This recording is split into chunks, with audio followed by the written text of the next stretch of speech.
অকাল বর্ষণের ফলে হুগলি জেলার কিছু জায়গার বন্যা। প্রকৃতির অভিশাপ, সবচেয়ে বড় অভিশাপ। আবার দুর্গাপুজোর আগেই বন্যা, মানুষ যাবে কোথায়?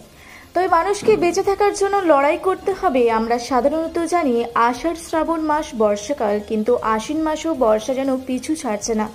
শরতের কোনো আমেজ নেই। এই অকাল বর্ষণের ফলে একদিকে পুকুর, ডোবা, নদী, নালা সব জলে ভর্তি।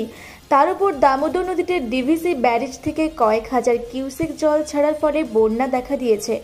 দামোদর নদী তীরবর্তী গ্রামগুলিতে জল ঢুকছে। প্রশাসনের তরফ থেকে স্থানীয় বাসিন্দাদের সতর্ক বার্তা ও তাদের নিরাপদ আশ্রয়ে নিয়ে যাওয়া হয়েছে।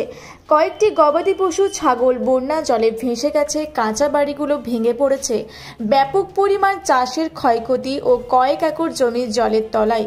জমিতে সবজি যে পরিমাণ ছিল সব নষ্ট হয়ে গেছে। বাজারে সবজির দাম এখন বেশি, দ্বিগুণ বেশি। ক্ষতি হয়েছে। যে গ্রামগুলি ক্ষতি হয়েছে সেগুলো হলো নছিপুর, সন্তোষপুর, কুলতিঘড়ি, কেশবচক, মোহনবাটি, কাঁড়ারিয়া। বর্তমানে আনুমানিক ক্ষতির পরিমাণ কয়েক লক্ষ টাকা।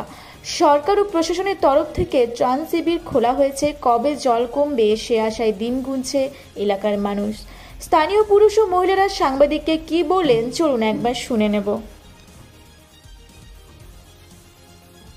এই যে হঠাৎ করে জল ঢুকে গেল, এই বিষয়টা নিয়ে কি বলবেন? দেখুন, প্রকৃতির অভিশাপ সব থেকে বড় অভিশাপ অকাল বর্ষণের ফলে এই বন্যা। কারণ আমরা সব কিছুকেই নিয়ন্ত্রণ করতে পারি, কিন্তু প্রকৃতির অভিশাপকে কখনোই আমরা নিয়ন্ত্রণ করতে পারি না। কারণ আজকে এই বন্যা পরিস্থিতিতে সবাই আজ অবহেলিত এবং ভয়ে রয়েছে যে কখন কাঁচা বাড়ি পড়ে যাচ্ছে, কখন পাকা বাড়িও পড়ে যাচ্ছে। হাজার হাজার জমি চাষের তলায়, জলের তলায় চলে গেছে। অনেক কৃষক এখানে মাথায় হাত দিয়ে আছে, তাদের দিন এনে দিন খাওয়া যাদের, তারা কী করবে? সরকার থেকে, প্রশাসন থেকে অনেক ত্রাণের ব্যবস্থা করেছে এবং তারা সহযোগিতার হাত বাড়িয়ে দিয়েছে। বিভিন্ন মানুষ পার্শ্ববর্তী এলাকায়, তেঘড়ি, তারপর সন্তোষপুর গ্রামের মানুষরা সহযোগিতা করছে। অনেকে যাচ্ছে, আশ্রয় দিচ্ছে, বাড়িতে থাকতে দিচ্ছে এবং ত্রাণ শিবিরও খোলা হয়েছে দেখেছে, যাতে সহযোগিতা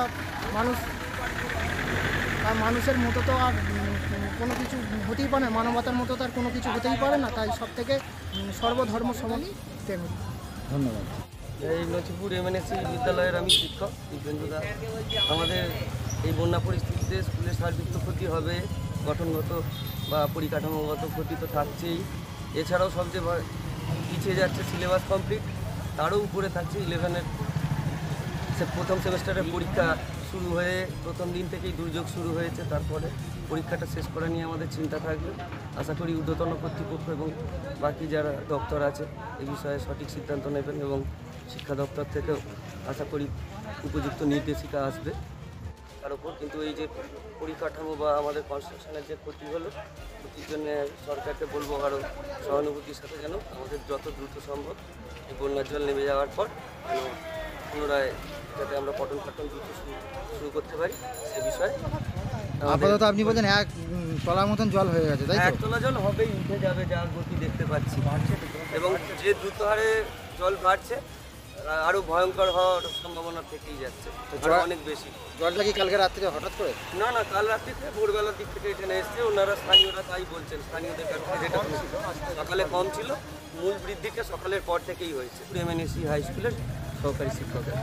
ধন্যবাদ। আমরা হচ্ছে নছিপুর গ্রামের বাসিন্দা। হঠাৎ করে এই দামোদরের জল প্লাবিত হওয়ার কারণে বন্যার সৃষ্টি হয়েছে, দেখতেই পাচ্ছেন সব। ইতিমধ্যেই আমাদের স্পিড বোট এখান থেকে নামানো হয়েছে। রেস্কিউ টিম কাজ করছে, আপ্রাণ চেষ্টা করছে যারা বন্যায় আটকা পড়েছে তাদেরকে রেস্কিউ করার জন্য, এবং আরও যাতে তাড়াতাড়ি রেস্কিউ করা যায়। রেস্কিউ টিমের সঙ্গে কথা বলা হয়েছে যাতে আরও তাড়াতাড়ি রেস্কিউ করা যায়। অনেক অসুস্থ মানুষও আছেন যারা এই বন্যায় বাড়িতে ফেসে গেছেন, আসতে পারছেন না, যাদের ট্রিটমেন্টের প্রয়োজন, সেই কাজও চলছে। এবং বেশি ক্ষতিগ্রস্ত হচ্ছে কৃষি সম্প্রদায়, যেখানে অনেক চাষের জমি, ধান বা আরও যেসব সবজি ফসল যেগুলো ছিল সব জলের তলায় চলে গেছে। আপনি এই গ্রামেরই? আমি এই গ্রামে। ধন্যবাদ। বাড়িতে জল ঢুকে গেছে, আমরা তার জন্য একটা স্কুলে আশ্রয়ে এসেছি। হ্যাঁ, এখানে সব দেখি সুযোগ সুবিধা সবই রকম আসছে। হ্যাঁ, আর কি আপনার নাম?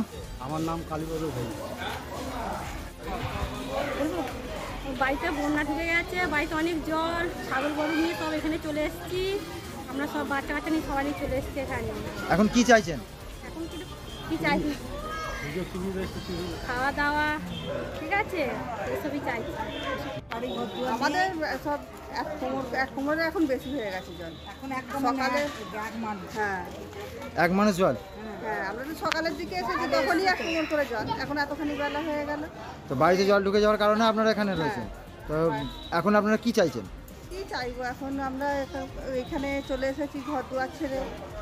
আপনার নাম? সীমা পাত্র। ধন্যবাদ। আমাদের বাড়িতে এমনি কাঁচা বাড়ি আছে, সব জলে ডুবে গেছে। আমরা এখন এখানে ত্রাণ শিবিরে এসে রয়েছি।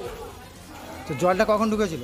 জলটা এই 8:30 থেকে 9টার মধ্যে ঢুকে গেছে, অবস্থা হবে। আচ্ছা, আপনার নাম? শকুন্তলা ভূমি। তারকেশ্বর হুগলি থেকে আশিস কুমার ঘোষের রিপোর্ট, রূপসী বাংলা মিডিয়া।